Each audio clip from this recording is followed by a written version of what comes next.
Olá, bom dia, que as bênçãos e a paz de Deus esteja contigo e toda a sua família nesse dia. Em continuidade, o estudo da nossa lição 10, hoje vamos estudar o quarto tópico, atitudes sombrias levam a ações sombrias. Se você tem um pensamento em coisas negativas, automaticamente você estará exposto a sentir desejo de fazer ações, né? Porque as nossas ações começam em nossos pensamentos. Então, aqui conta a história dos líderes religiosos que estavam com aqueles pensamentos negativos, que não conseguiram abrir o coração para aceitar Jesus como Messias, e tudo que eles faziam era querer provar contra essa evidência, fechando cada dia mais o seu coração. A letra A diz assim: visto que os fariseus irados não queriam aceitar a evidência, o que fizeram com o rapaz que testemunhou da própria cura? Na pergunta anterior, a gente viu a resposta do homem que fora curado. Ele falou que se esse não fosse de Deus, nada poderia fazer, que eles estavam acusando Jesus de ser um pecador, e o jovem firmemente afirmou que se Jesus não fosse de Deus, como que ele operaria aquela cura, né?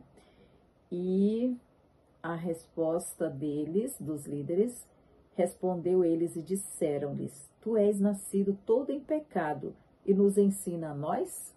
Eles, admirados, né, com aquela resposta sábia do jovem, ficaram irados ao mesmo tempo, e a ação dele naquele momento, ele já não tinha mais argumento, então a ação dele foi expulsar o jovem da sinagoga. Quando uma pessoa era expulsa da sinagoga, ela não podia mais participar dos serviços sagrados.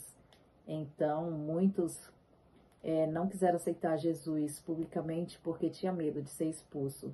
Mas o jovem não teve medo, né? E ali ele passou por esse processo.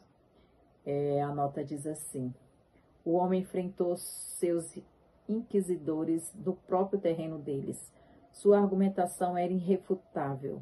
Os fariseus ficaram atônitos e em silêncio, hipnotizados pelas palavras incisivas e determinadas do jovem.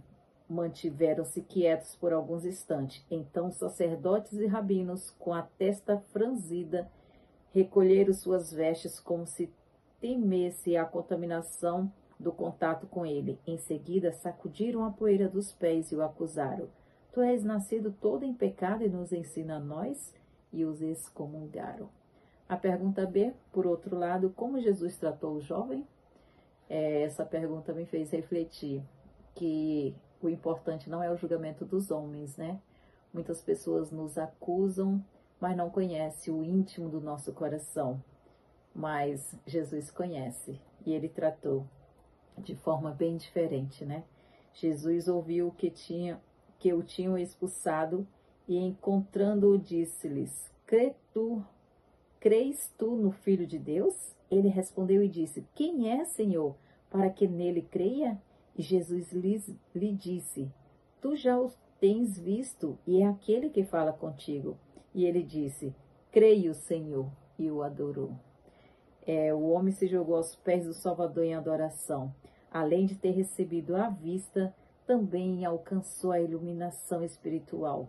Cristo se revelou à alma e ele o recebeu como enviado de Deus. Muito bonito esse momento, né? A letra C. Qual a diferença entre expulsar um rebelde desafiador e, de modo injusto, expulsar teimosamente por cegueira espiritual alguém que ama a Deus? Então, a gente deve ter esse cuidado, né? Principalmente os líderes religiosos, de não expulsar uma pessoa do convívio cristão, sendo que essa pessoa é uma pessoa sincera.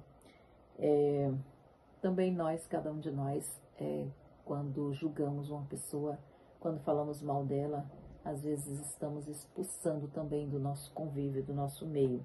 Mas devemos ter o cuidado.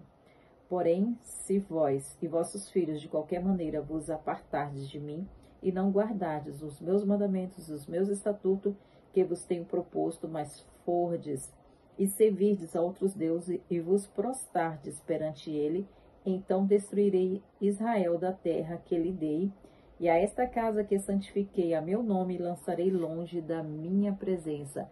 Israel será por provérbios e motejo entre todos os povos. Quando a gente lê a Bíblia, a história do povo de Deus, a gente vê quando eles se afastavam de Deus, Deus não permanecia com eles também, né? Porque eles não queriam a presença de Deus com ele. Deixaram ao Senhor seu Deus, que tirou da terra do Egito, a seus pais, e se apegaram a deuses alheios, e se encurvaram perante eles e o serviam. Por isso trouxe o Senhor sobre eles todo esse mal. Então acontecia algumas invasões de outros povos na terra de Israel, porque eles deixavam ao Senhor. O texto de Mateus 12, 31 e 32 diz sobre o pecado contra o Espírito Santo, que não será perdoado, né? E se qualquer disser alguma palavra contra o Filho do Homem, ser-lhe-á perdoado, mas se alguém falar contra o Espírito Santo, não lhe será perdoado, nem neste século, nem no futuro. Porque são evidências que o Senhor envia, mas a pessoa não aceita. Se forem destruídos os fundamentos, que poderá fazer o justo?